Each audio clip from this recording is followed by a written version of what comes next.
3 दिन पहले ब्लास्ट होता है, न्यायिक जांच हो रही है, लेकिन आज कंपनी में बारूद लोड हो रहा है। भर भर कर उसी बारूद जिसमें 8 लोग जल गए, उनका पता नहीं चला। अभी भी वो बारूद ढोया जा रहा है। वाह रे कंपनी प्रबंधन। विस्तार न्यूज कंपनी की सभी यूनिट पर पहुंची है और मामले की विस्तार से तहकीकात की है। जरा ये रिपोर्ट देखिए और समझिए कि विस्तार न्यूज को पड़ताल में आखिर क्या मिला है। हिल जाएंगे आप, परेशान हो जाएंगे और सोचने को मजबूर हो जाएंगे कि 8 घर तहस नहस हैं और दूसरी तरफ बारूद लोड करके भेजा जा रहा है। स्पेशल ब्लास्ट लिमिटेड देश की लीडिंग ब्लास्ट कंपनी में से एक है। बारूद से ब्लास्ट के कैप्सूल बनाने वाली इस कंपनी के प्रोडक्ट का इस्तेमाल ज्यादातर माइनिंग, कोयले और बड़े बड़े पत्थरों के चट्टान को तोड़ने के लिए किया जाता है। अब जब बेमेतरा में इतना बड़ा हादसा हुआ तो विस्तार न्यूज चुप नहीं बैठने वाला था। विस्तार न्यूज आपका अपना चैनल है। विस्तार न्यूज को आपके सुख दुख की, आपके आंसुओं की, आपकी समस्याओं की कद्र है। माँ बहन भाई बेटे की आंखों की करुणा देखकर विस्तार न्यूज की टीम निकल पड़ी कंपनी की तहकीकात में। हमें दिखाना था कि जिस कंपनी में इतना बड़ा हादसा हुआ उस कंपनी की स्थिति क्या है, सावधानियां कितनी बरती जा रही है और सबसे बड़ी बात, कंपनी अपने कर्मचारियों को क्या सुविधाएं मुहैया करा रही है। मध्य प्रदेश और छत्तीसगढ़ में इस कंपनी के 4 बड़ी यूनिट है। पहला यूनिट बेमेतरा के पिरदा गांव में स्थित है। यही वो यूनिट है जहां ब्लास्ट हुआ था। दूसरी यूनिट कोरबा जिले के दीपका गांव में स्थित। यहाँ बड़ी संख्या में कोयले की खदान है। यहाँ कोयले के चट्टानों को तोड़ने के लिए विस्फोटक का इस्तेमाल किया जाता है। तीसरी यूनिट मध्य प्रदेश के सिंगरौली में स्थित है। यहाँ माइनिंग वाले इलाके में बारूद की सप्लाई की जाती है। चौथी यूनिट छत्तीसगढ़ के सारंगढ़ जिले के पोतरा गांव में स्थित है। इस क्षेत्र के आसपास हजारों की संख्या में पत्थर के खदान हैं। यहाँ पत्थर की चट्टानों को तोड़ने के लिए कैप्सूल का इस्तेमाल किया जाता है। बेमेतरा के जिस यूनिट में ब्लास्ट हुआ वहाँ PETN बताया जाता है।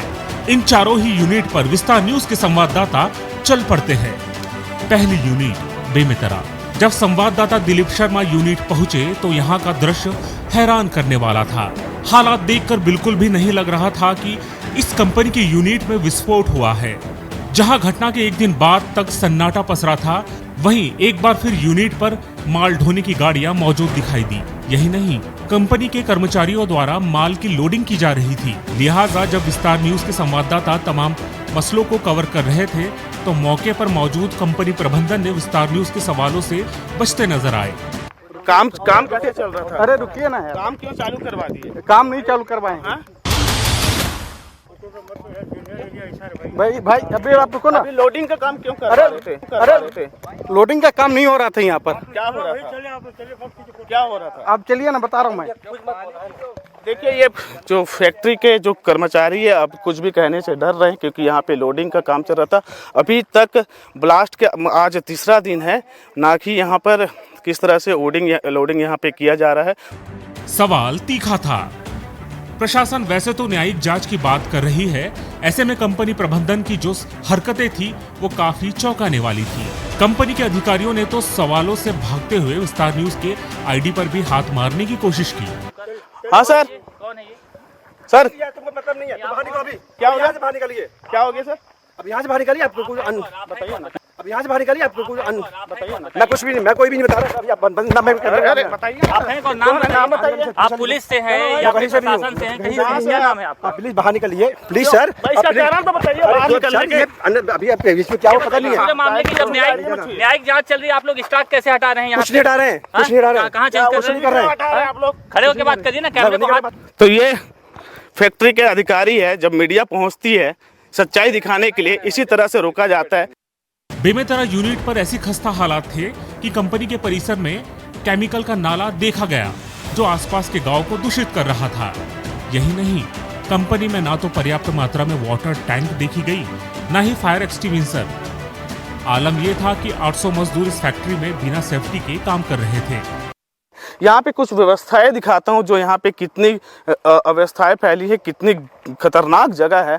आप ये देखिए, ये पूरा केमिकल युक्त नाला है। यहाँ सारे केमिकल है और इसी तरह से गंदगी फैली हुई है। ये केमिकल की वजह से आसपास के जो गांव है वहाँ पे पानियाँ जो होती है केमिकल युक्त आता है। इस फैक्ट्री में जितने भी इलाका है लगभग 200-2.5 एकड़ का, वहाँ पर पीने योग्य पानी नहीं है, साफ पानी नहीं है। ये सिर्फ जहरीला पानी है, केमिकल युक्त पानी है। फैक्ट्रियों में देखिए सेफ्टी के तौर पर अगर देखा जाए तो जितने भी बारूद है, जो अमोनिया नाइट्रेट है जिससे बारूद बनाया जाता है, वो खुले में रखे गए हैं। किसी तरह के सुरक्षा नहीं है, वहाँ पे बेहतर जगह नहीं रखी गई है, जबकि जो ज्वलनशील सामान होता है उसे अधिक से अधिक सेफ्टी में रखा जाता है। यहाँ पर तकरीबन 800 मजदूर काम करते थे। फैक्ट्री में काम जोरों शोरों पर चल रहा था। बड़े बड़े ट्रकों की फैक्ट्री के अंदर एंट्री हो रही थी। हमारे संवाददाता अनिल सिंह यूनिट के अंदर प्रवेश करने ही वाले थे कि फैक्ट्री प्रबंधन ने दरवाजा बंद कर दिया। आइए मेरे साथ, मैं डायरेक्ट चलता हूँ, यहाँ के प्रबंधक से बात करता हूँ कि किस तरीके से यहाँ पे सुरक्षा के पुख्ता इंतजाम किए गए हैं, क्या सुरक्षा होते हैं। तो ये प्रबंधक थे, आप मेरे सामने देख रहे हैं। सर मुझे प्रबंधक से बात करना है। सर अभी कोई नहीं है सर, प्लीज आप आइए ना सर। विस्तार न्यूज के संवाददाता फैक्ट्री के मेन गेट पर खड़े होकर सवाल पूछते रहे, अंदर दाखिल होने की अनुमति मांगते रहे, लेकिन प्रबंधन के कानों में जू तक नहीं रेंगी। सर सुनिए तो, सर मुझे प्रबंधक से केवल जानना है ना किस तरीके से काम हो रहा है, ये बारूद कहाँ जाता है, क्या कैसे बनाया जाता है, सिर्फ मेरे को ये जानकारी चाहिए आपसे। सर आप प्लीज आइए ना। कोरबा में तीसरे यूनिट पर जब विस्तार न्यूज के संवाददाता आशीष दुबे पहुंचे तो आसपास का हालात बिल्कुल नर्क जैसा बना हुआ था। टूटी फूटी सड़कें काली और खंडहर की तरह पड़ी हुई थी। हवा प्रदूषित थी। आशीष दुबे जब कंपनी के अंदर दाखिल होना चाहते थे तो यूनिट के गार्ड ने साफ साफ अंदर आने से मना कर दिया था। जहाँ पे ये बारूद बनाने का काम करते हैं, भीतर बड़े पैमाने पर ट्रक रखी हुई है और भी ऐसे साधन संसाधन हैं जो बारूद से रिलेटेड है। सबसे जो बड़ी बात यह है कि इनके मालिकान ने किसी को भीतर आने से मना कर रखा है। गार्ड हमें साफ तौर पर बाहर से ही यह कह रहे हैं कि आप जो बात करनी है आपको, आप हमसे बाहर से ही करें।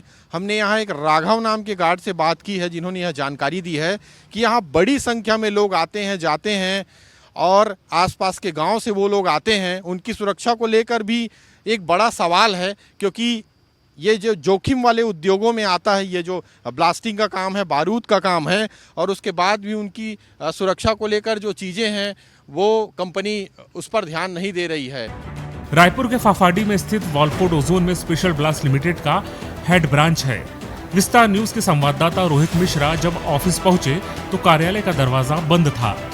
रोहित मिश्रा ने इस अंदाज से दरवाजा ठकठकाया और आवाज भी दी कि शायद अंदर से दरवाजे में कुंडी लगा दी गई हो, पर कोई रिस्पांस नहीं। कोई है क्या भैया अंदर? अंदर से लॉक किया हो तो खोल दो। लगता नहीं मुझे कोई है। तो देखिए ताला जड़ दिया गया है रायपुर ऑफिस में भी, और ये साफ तौर पर दिख रहा है कि कैसे कंपनी प्रबंधन आम लोगों से और विस्तार न्यूज के सवालों से भागता फिर रहा है। कुल मिलाकर कोई भी नहीं है यहाँ पर। और एक बार ब्रॉड कैमरे से आप दिखा दीजिए इसके ऑफिस को। और यहाँ पर अभी हमने लगभग 20 से 25 मिनट से यहाँ पे मौजूद हो कोशिश कर रहा हूँ कि यहाँ पे किसी भी अफसर से और बड़े अधिकारी से मुलाकात हो जाए, बातचीत हो जाए, ताकि मैं ये पूछ सकूँ, विस्तार न्यूज़ से ये पूछ सके कि आखिर आप मुलाकात करने से क्यों भाग रहे हैं। बिल्डिंग में काम कर रहे गार्ड से भी कंपनी के मालिक और अधिकारियों के बारे में पूछताछ की गई। गार्ड ने बताया कि ऑफिस शनिवार से ही बंद पड़ा है। आप यही काम करते हो जी? यहीं पे रहते हो ना? अच्छा, मतलब रोज तो आते थे ना? पहले तो आते थे, उसी टाइम से आता हूँ। ये बताओ, मालिक साहब भी आते थे? कभी देखे हो क्या मालिक साहब को आते हुए? जी, मालिक इनके जो आते थे क्या गाड़ी से कभी बड़े? नहीं आ रहे। कौन कौन यहाँ पर, किस तरह के लोग थे, काम करते थे, बातचीत होती थी आपसे? नहीं, हमारा क्या बात है सर, हम लोग तो वहाँ गेट में ड्यूटी करते हैं, हमारा क्या काम है। कल से बंद है मतलब? नहीं, शनिवार से ही बंद है। शनिवार से। तो देखा आपने कंपनी के चारों यूनिट की खस्ता हालत। इतने बड़े हादसे के बाद कहीं कंपनी में काम चल रहा है तो कहीं प्रबंधन ऑफिस से ताला मारकर फरार है। किसी की कोई खोज खबर नहीं। इतने बड़े हादसे का कोई जवाबदेह नहीं, हादसे का कोई जवाब नहीं। कोशिश की जाती है तो सिर्फ सरकारी कर्मचारी के हाथों पैसा भेजकर परिवारजनों के मुंह बंद करने की।